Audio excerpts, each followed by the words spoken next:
नमस्कार दोस्तों, जय हिंद, वंदे मातरम। आप सभी का स्वागत अभिनंदन है टीचर्स फैमिली, टीटी फैमिली, शिक्षकों के परिवार जायसवाल कोचिंग सेंटर पर, पावर्ड बाय शिक्षा ही प्रकाश है। आज बात करेंगे, साइंस की क्लास रहेगी, आपके माध्यमिक शिक्षक वर्ग 2 की बात करेंगे। और आज जो चैप्टर रहेगा ऊष्मा एवं ताप का चैप्टर रहेगा और ये क्लास नंबर आपकी 13 है। ऊष्मा एवं ताप के चैप्टर से आपके एनसीईआरटी पर आधारित जो है आपके टीटी एग्जाम साइंस की क्लास करेंगे। इसके पहले 12 क्लासेज ऑलरेडी कंप्लीट हो चुकी है, जिसका आई बटन पे ऑलरेडी लिंक दे दिया गया है। सभी क्लासेज फ्री ऑफ कॉस्ट है, क्योंकि यह राष्ट्र हित में टीटी फैमिली है, शिक्षकों का परिवार, आवर टीचर्स फैमिली है। चलिए देर न करते हुए क्लास को कंटिन्यू करते हैं। और आज हम ऊष्मा एवं ताप के चैप्टर से प्रश्न करने वाले हैं, तो सभी लोग तैयार हो जाइए। जिसमें से पहला प्रश्न आपकी स्क्रीन पर है। किसी वस्तु की सतह से उत्सर्जित विकिरण की दर अनुक्रमानुपाती होती है। परम ताप के वर्ग के, परम ताप के तृतीय घात के या परम ताप के चतुर्थ घात के होती। सभी लोग बताइए, किसी वस्तु की सतह उत्सर्जित विकिरण की दर जो है किसके अनुक्रमानुपाती होती। तो राइट ऑप्शन हमारा आ चुका है, परम ताप की चतुर्थ घात के अनुक्रमानुपाती होती। D option is the right answer. अगला प्रश्न देखिएगा, धातु के बर्तन में रखा दूध निम्न में से किस परिस्थिति में सबसे जल्दी ठंडा हो जाएगा।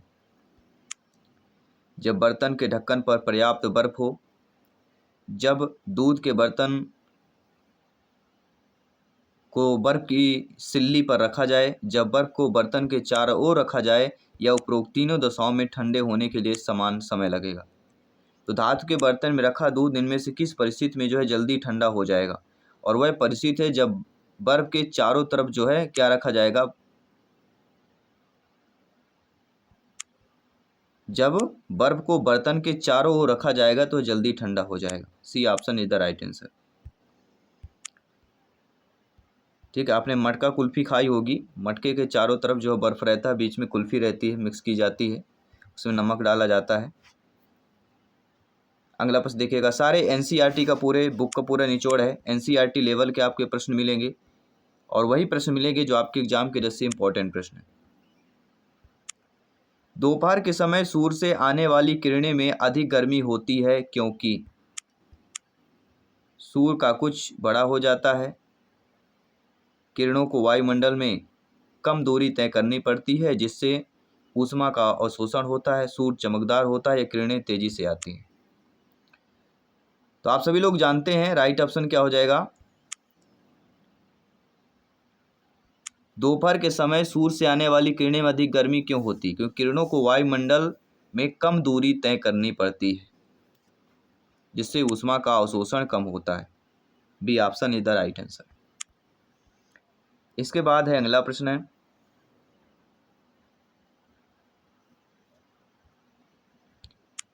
दो वस्तुओं के बीच ऊष्मा का प्रवाह निर्भर नहीं करता उनकी मात्रा पर, आयतन पर, तापांतर पर, या उनकी विशिष्ट ऊष्मा पर नहीं पड़ता।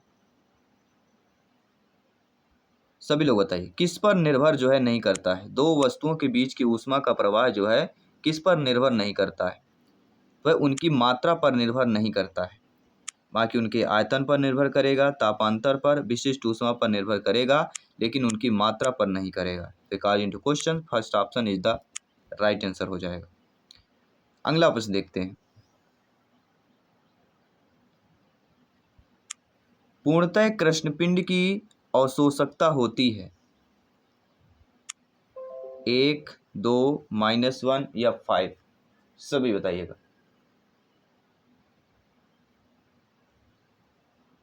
पूर्णतः कृष्णपिंड की अवशोषकता की बात करेंगे। राइट ऑप्शन सभी लोग बताइए।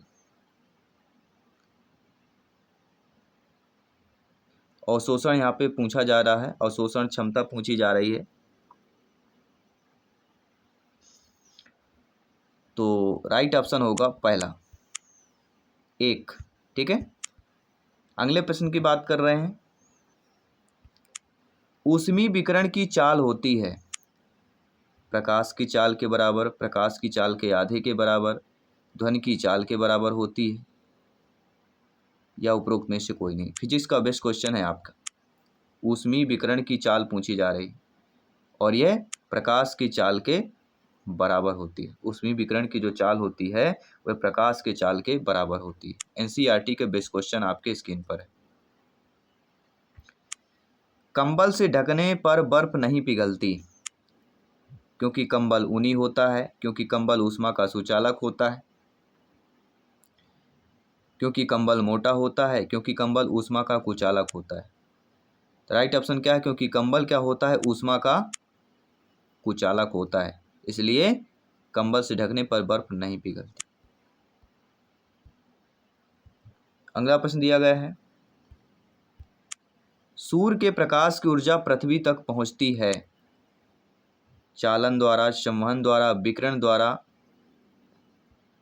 या कह सकते हैं चालन एवं संवहन दोनों द्वारा पहुंचती। सभी कमेंट कीजिएगा मेरे प्यारे प्यारे भाइयों की, प्यारी प्यारी बहनें जिनका सपना है टीटी एग्जाम को 101% फतेह करना। जायसवाल सर आप सभी का अभिनंदन, स्वागत करते हैं।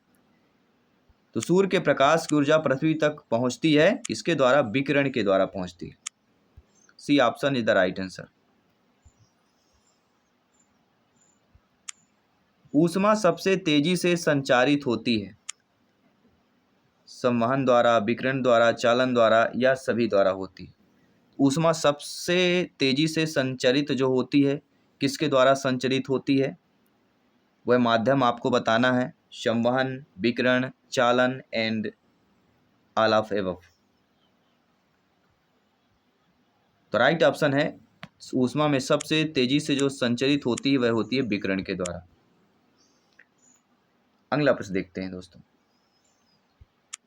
किसी द्रव को शीघ्र ही शीतल करने के लिए शीतलन व्यवस्था लगानी होगी।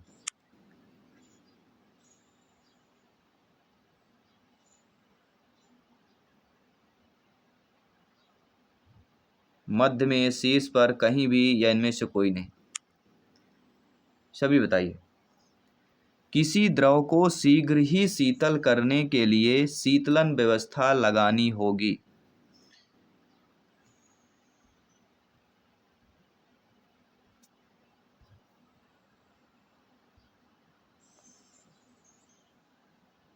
तो राइट ऑप्शन होगा शीर्ष पर। B option is the right answer. किसी वस्तु का परम ताप दोगुना कर दें तो उसकी उत्सर्जित ऊष्मा की दर कितनी हो जाएगी? किसी वस्तु का परम ताप अगर दोगुना कर दिया जाता है तो उसकी उत्सर्जित ऊष्मा की दर कितनी हो जाएगी? और किसी वस्तु का परम ताप दोगुना कर दें तो उसकी उत्सर्जित ऊष्मा की दर जो हो जाएगी वह आपकी कितनी हो जाएगी? 16 गुनी हो जाएगी। First option is the right answer. 16 गुनी कैसे हो जाएगी? देखिए, उत्सर्जित विकिरण E बराबर T की पावर 4 होता है और T का मान 2 है। 2 की पावर 4 करेंगे तो 16 गुनी हो जाएगी, इसलिए पहला ऑप्शन यहाँ पे सही हो जाएगा। अगले प्रश्न की बात कर लेते हैं। ऊष्मा का सबसे अच्छा चालक है तांबा, लकड़ी, जल, या इनमें से कोई नहीं? ऊष्मा का सबसे अच्छा चालक पूछा जा रहा है, सभी बताइए।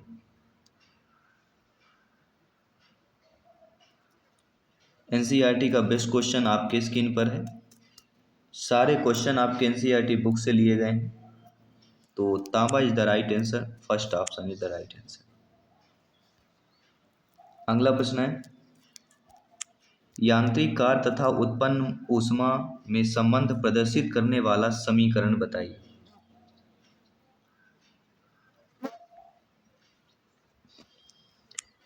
H/W बराबर J, H/W बराबर J, W/H, W गुणे H, या W/2H/J? तो राइट ऑप्शन हो जाएगा W/H इजकल टू J।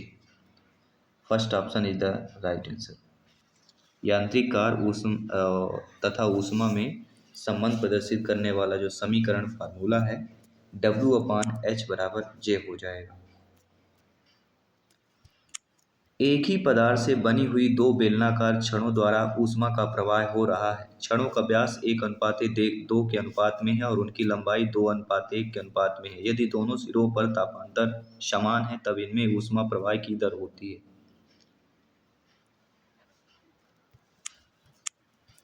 1:1, 2:1 या 1:4 या 1:8, सभी बताइएगा, सभी फीडबैक कीजिएगा।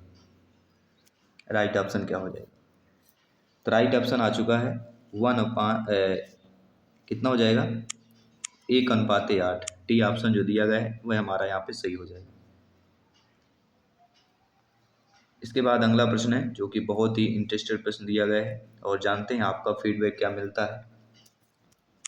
मिट्टी के घर गर्मियों में ठंडे तथा सर्दियों में गर्म होते हैं क्योंकि मिट्टी ऊष्मा की अति चालक है, मिट्टी ऊष्मा की अति सुचालक है, मिट्टी ऊष्मा की बुरी सुचालक है या उपरोक्त में से कोई। आप सभी लोग जानते हैं ज्ञानी सर्व व्याख्याता लोग हैं, भावी अध्यापक अध्यापिकाएं हैं। तो मिट्टी ऊष्मा की क्या है? बुरी क्या होती है? सुचालक होती है। ठीक है, क्या होती है? बुरी सुचालक इज द राइट आंसर। इसलिए गर्मी में ठंडा और सर्दियों में गर्म होता है, यानी बुरी सुचालक होती है। खाना पकाने के बर्तन के लिए सबसे उपयुक्त वह होगा जिसके लिए उच्च विशिष्ट ऊष्मा तथा निम्न चालकता की बात करते हैं, या उच्च विशिष्ट ऊष्मा तथा उच्च चालकता, निम्न विशिष्ट ऊष्मा निम्न चालकता, निम्न विशिष्ट ऊष्मा उच्च चालकता। सभी लोग बताइए। तो राइट ऑप्शन हमारा क्या हो जाएगा? निम्न विशिष्ट ऊष्मा धारिता उच्च चालकता। निम्न विशिष्ट ऊष्मा और उच्च चालकता, पहला ऑप्शन सही हो जाएगा। ठीक है,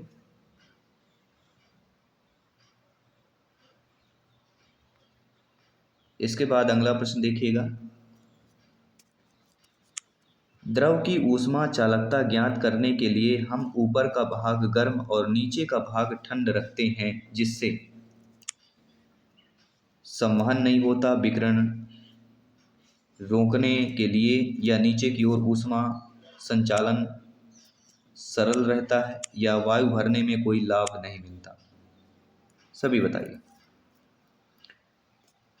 देखिए दोस्तों, द्रव की ऊष्मा चालकता ज्ञात करने के लिए हम ऊपर का भाग गर्म और नीचे का भाग ठंड रखते हैं। इससे क्या होता है? संवहन नहीं होता है।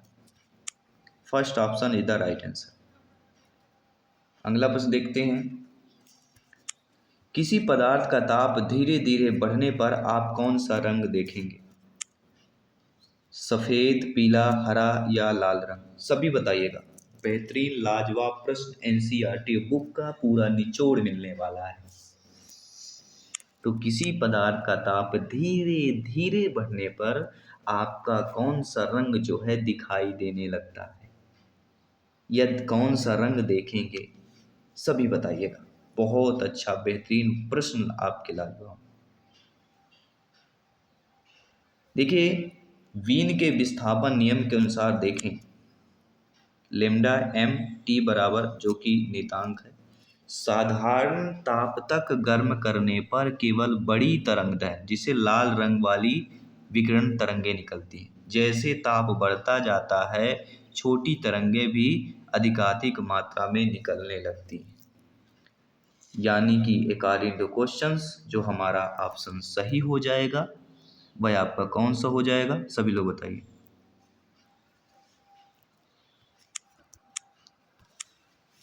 तो राइट ऑप्शन हो जाएगा आपका D option is the right answer.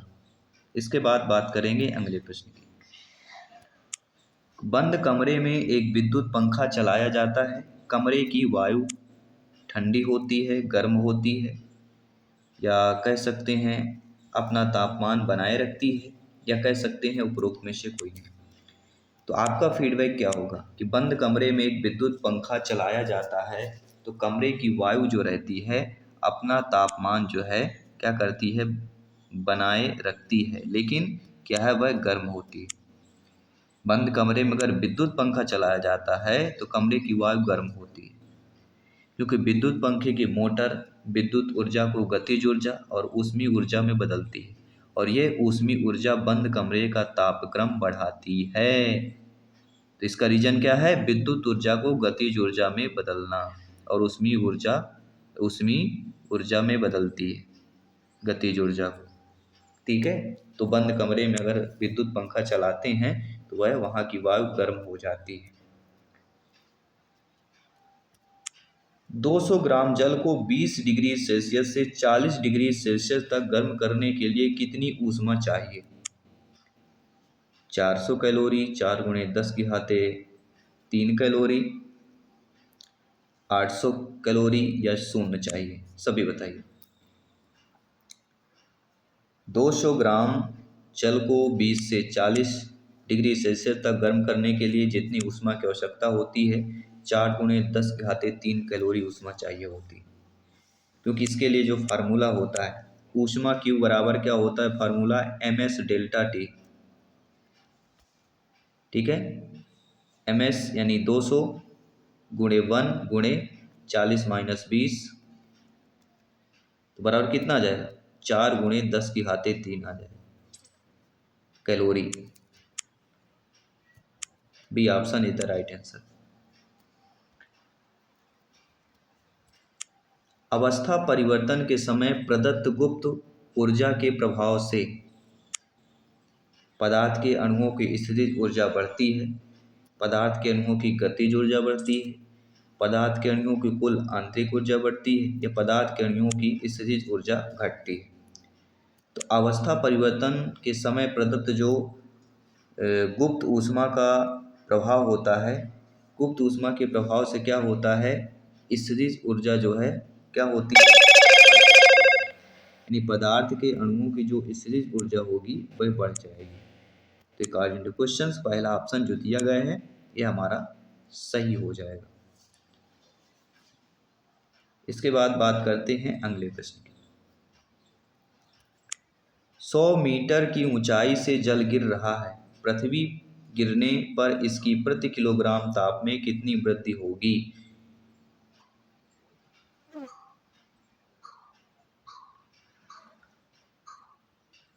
सभी यहाँ पे कमेंट कीजिए। इसका सलूशन चलिए निकाल लेते हैं। तो राइट ऑप्शन हमारा होगा 0.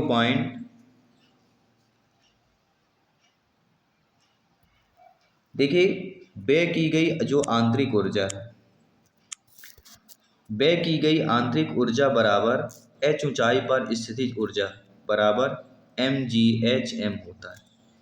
तो mghm मतलब क्या हो गया? m गुणे 10 इंटू 100 बराबर कितना हो जाएगा? 1000 m जूल। 1000 m जूल आ गया। इसके बाद ऊष्मीय ऊर्जा क्या होती है? हमने बताया ms डेल्टा T होती है, तो बराबर m 4200 गुणे डेल्टा T। तो समी जो हमारा पहला निकल के आया था 1000 m जूल, दूसरा निकल के आ गया 4200 m joule, m delta T joule निकल के आया। तो दोनों समीकरण को हम बराबर कर लेंगे। 1000 m equal to 4200 m delta T। तो डेल्टा T की वैल्यू हमारी क्या आ जाएगी? 1000 बटे 4200, जो कि हमारी वैल्यू होगी 0.238 डिग्री सेल्सियस। डी ऑप्शन जो दिया गया है वह यहाँ पे सही हो जाएगा। आइए बात करते हैं अगले प्रश्न की। तांबे के एक पिंड का द्रव्यमान 1 किलोग्राम है। इसका ताप 2500 डिग्री सेल्सियस से 125 डिग्री सेल्सियस करने के लिए 40,000 जूल ऊष्मा की आवश्यकता होती है। तो पिंड की विशिष्ट ऊष्मा जूल प्रति किलोग्राम डिग्री सेल्सियस में होगी, कितनी होगी? सभी बताइए। बेहतरीन प्रश्न है, एनसीईआरटी का ध्यान दीजिएगा, और बेहतरीन आपको फीडबैक भी करना है। चलिए राइट आंसर जान लेते हैं, पहले सोल्यूशन जानेंगे। देखिए सोल्यूशन हमारा क्या है, सूत्र Q बराबर हम ऑलरेडी बता चुके हैं एम एस डेल्टा टी, जहाँ पे m 125 है माइनस 25, डेल्टा टी की वैल्यू निकालेंगे। डेल्टा टी बराबर क्या हो जाएगा, 125 माइनस 25 बराबर डेल्टा टी की वैल्यू 100 आ गई। ठीक है, और Q बराबर हमारा क्या होता है, m गुणे s गुणे डेल्टा टी होता है।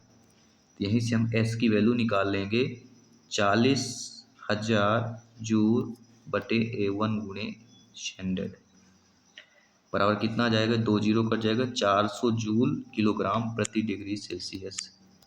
तो डी ऑप्शन जो दिया गया है वह हमारा सही हो जाएगा। कोई भी डाउट है बेफिक्र कमेंट कर सकते हैं आप लोग। तुम्हारे पास दो नल है जिनमें से एक 20 डिग्री सेल्सियस का और दूसरा नल उबलता हुआ जल देता है। दोनों नलों में से जल की कुछ मात्राएं ली जाती हैं जिससे 50 डिग्री सेल्सियस पर 50 किलोग्राम जल मिल जाए। उबलते जल का द्रव्यमान पूछा जा रहा है। सभी बताइए,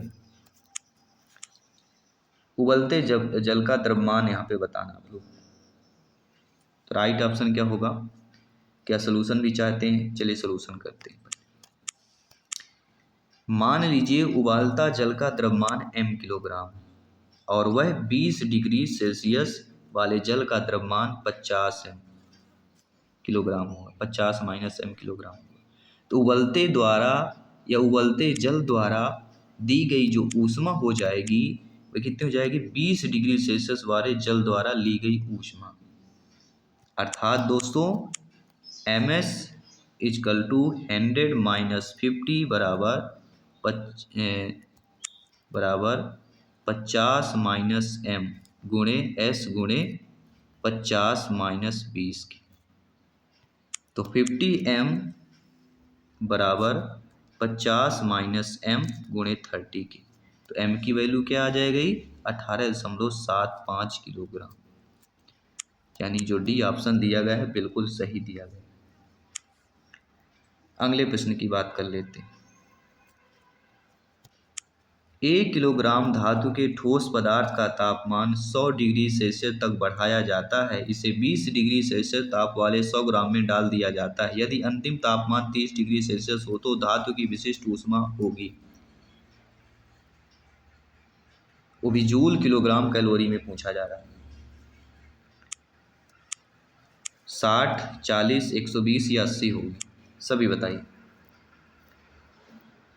तो आप सभी लोग जानते हैं माना धातु की विशिष्ट ऊष्मा S मान लीजिए और ली गई ऊष्मा बराबर दी गई ऊष्मा होगा। तो ली गई ऊष्मा यानी कि 1 गुणे S गुणे 100 माइनस 30, ये ली गई ऊष्मा हो गया। और दी गई ऊष्मा क्या हो जाएगा, 0.1 गुणे 4200 गुणे 30 माइनस 20 ये होगा। ये हमारी ली गई ऊष्मा है, ये हमारी दी गई ऊष्मा। तो दोनों को वैल्यू को बराबर कर लीजिए। S गुणे 70 आ जाएगा बराबर 4200, यानी कि S बराबर 60 जूल प्रति किलोग्राम कैलोरी। यानी पहला ऑप्शन जो दिया गया है वह सही हो जाएगा। तो ये क्लास आपको कैसी लगी सभी लोग कमेंट बॉक्स में बताइए, फीडबैक बताइए। और आप सभी लोग शिक्षक भर्ती के नंबर 1 टीटी फैमिली पर जुड़े हुए हैं। आप अपने टीचर्स और फैमिलीज के साथ जुड़े हुए हैं, जहाँ पर आपकी फैमिली जो है 150 के जो है कंप्लीट कर चुके हैं। 1,25,000 फैमिली ये कंप्लीट हो चुकी है। तो आई होप ये सभी आप लोगों का सपोर्ट है, इसी तरह सपोर्ट करते रहिए, तैयारी जारी रखिए। मैं मिलता हूँ आपके 7 PM में फर्स्ट पार्ट की जो लाइव क्लास होगी उस पर मिलते हैं। तो 7 PM पे जो लाइव क्लास होगी उस पर अवश्य आइए, फर्स्ट पार्ट की प्रिपरेशन कीजिए। बाकी सभी क्लासेस चल रही हैं, सभी क्लासेस ज्वाइन कीजिए। मैं आपके साथ जयसवाल सर मिलता हूँ आपकी अगली क्लास पर। सभी मित्रों को जय हिंद, वंदे मातरम, धन्यवाद सभी।